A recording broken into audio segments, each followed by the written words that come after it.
with that. And then he tried to bring in reinforcements because he know the beatdown is inevitable. And look who he brought with him. Am I supposed to be scared? Am I supposed to be scared? Y'all like to see me just like or just Don't do it. Don't do it. Don't do it. First takes in the house. Let's go. First Take is powered by Shopify.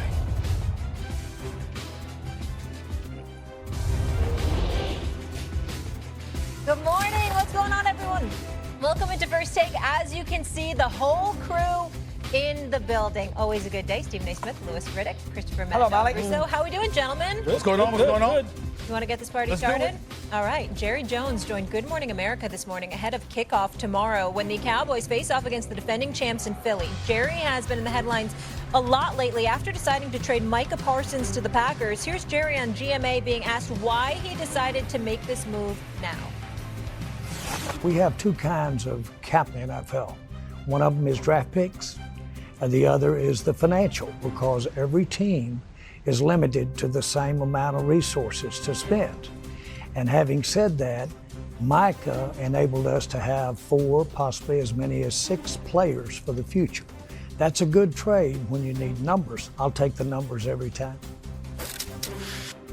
Mad Dog, do you think Jerry's getting too much criticism for the Micah trade? I don't like to support Jerry because I think he's overrated, but I'm going to disagree with my little buddies over here.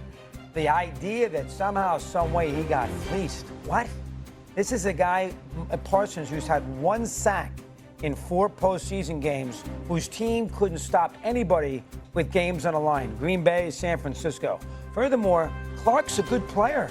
He's a 3-time Pro Bowler, and I love what he said when he went to Dallas over the weekend. I'm going to give this organization everything I have. Plus, you're paying a linebacker $45 million? What? You're paying a linebacker $45 million and who may not even be able to play Sunday because he's got a bad back? Paying him $45 million, and they got the 2 picks. Listen, I don't like to support Jerry. He probably should have done this in May, open it up to other teams. But the idea that somehow Jerry Jones, and remember, the Cowboys traded Herschel Walker, everybody couldn't stand that, turned out to be the foundation of them winning championships. I don't have a major problem with it. Listen, Lawrence Taylor was on a team once, and nobody's better than him. That was 3-12-1. You need the quarterback. And he is not going to throw the ball, catch touchdowns, or run for touchdowns. Dallas getting too much abuse. Well, I think you're wrong. No surprise there. The fact of the matter is that when you think about his age, that's what we have to take into consideration. He's 26 years of age. He's got his whole career ahead of him. He's considered one of the elite defensive players in the game. And what you're missing, Doggy, as usual, is that the process that took place. Now, I'm not going to get into all the stuff that I've gotten into over the last couple of weeks. What I will say is that if you were going to do this, you have to ask yourself from a business perspective, which is Jerry's lane, right? The Mr. $16 billion man, which the Mr. $13 billion franchise. That same Jerry Jones. Had you made this move in March, what would have happened? The floodgates would have opened up and you would have had a bevy of additional assets. These are basically tantamount to second-round picks. These are late first-round picks at best. We all know that Green Bay is a title contender. This ain't the NBA draft where you got ping pong balls to throw into the lottery and you can end up with the number 1 pick in Cooper Flag like the Dallas Mavericks did after letting Luka Doncic walk out the door, okay? You can't do something like that in the National Football League. You have to understand what you're playing with. And for Jerry to be the extraordinary businessman that he is and not see the forest from the trees and let his pride get in the way because you were upset that this man told you, don't call me, call my agent, and you didn't want to deal with his agent, to let that get in the way of a deal is egregious enough. But then when you backtrack, if you're going to make the deal, make sure you get a boatload of assets for it. 2 for late first-round picks, tantamount to second-round picks, and Kenny Clark doesn't cut it. And oh, by the way, when you talk about Jerry, it's not like the man doesn't spend some money. Look at Dak Prescott's. Look at C.D. Lamb's contract. Dak Prescott, highest-paid quarterback in the NFL. C.D. Lamb, the 3rd highest-paid wide receiver. DeRon Bland just signed his bid. It's the 5th highest-paid cornerback in the game. Jake Ferguson is the 7th highest-paid tight end in the game. And then you got 2 defensive tackles that are both getting paid over $20 million.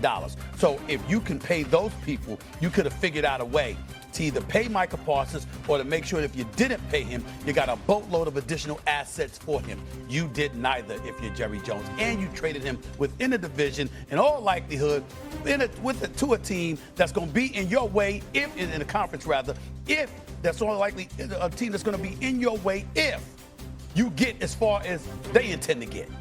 Couple things. One, you mentioned that Lawrence Taylor was on the team that was 3-12-1. Yes, they were. They didn't trade Lawrence Taylor. They didn't trade Lawrence Taylor, did they? Point. Okay, because they knew what they had right there, right? So you continue to build. Number two, did Jerry want to sign Micah this offseason? Yeah, he thought he had a deal, right? So it's not like Jerry just came up with now some big giant plan where he can go, hey, you know what? I'm going to outsmart the league. I'm going to trade this guy, and I might turn it into 4 or 5 picks. And everyone's going to say, hey, look, what a smart move, Jerry. Way to not pay He wanted to pay him. He supposedly had a deal, right? He had struck a deal with him himself. The thing about it is, this wasn't about a great business move, because if it was going to be a great business move, as Stephen A. alluded to, he would have opened the bidding up back in March, April, and maybe got a true Herschel Walker type of haul for him, a serious haul. He didn't want to trade him.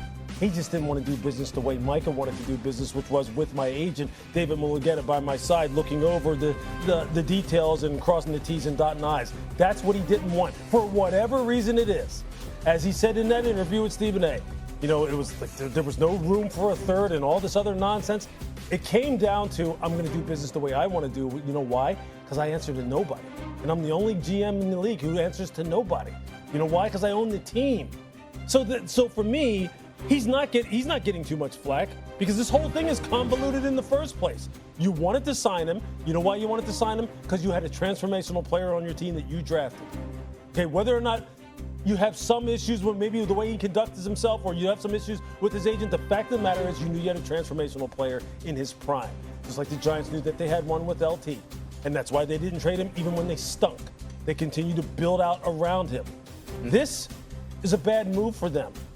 Regardless of whether or not, look, they have some other guys on their roster right now. Dante Fowler Jr., Donovan Ezeragu, who they drafted from BC, Sam Williams. They have some guys who are going to try and pick up the slack. But you don't trade people like this. You just don't. And especially if you don't get what you're talking about, a absolute treasure trove being hoisted your way. And by the way, you don't do that. And don't try to throw some history at us like you the only one that knows it. Lawrence Taylor came into the league in '81. That is true.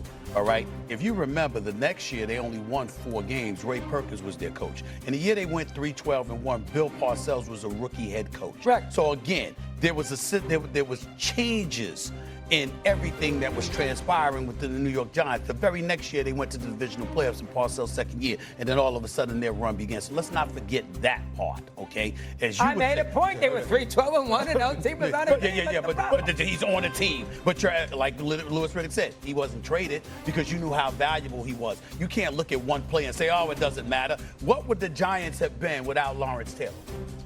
What would the Giants have been without Lawrence Taylor? And what have the Cowboys been with Micah Parsons? I can point to a bevy of stuff wrong with the Dallas Cowboys before you get to Micah Parsons. Before you can get with the Micah Parsons. He's been awful. Against the run. Against the run. Well, that's what he's supposed to do. Excuse me. Never awful when it comes to getting to the quarterback.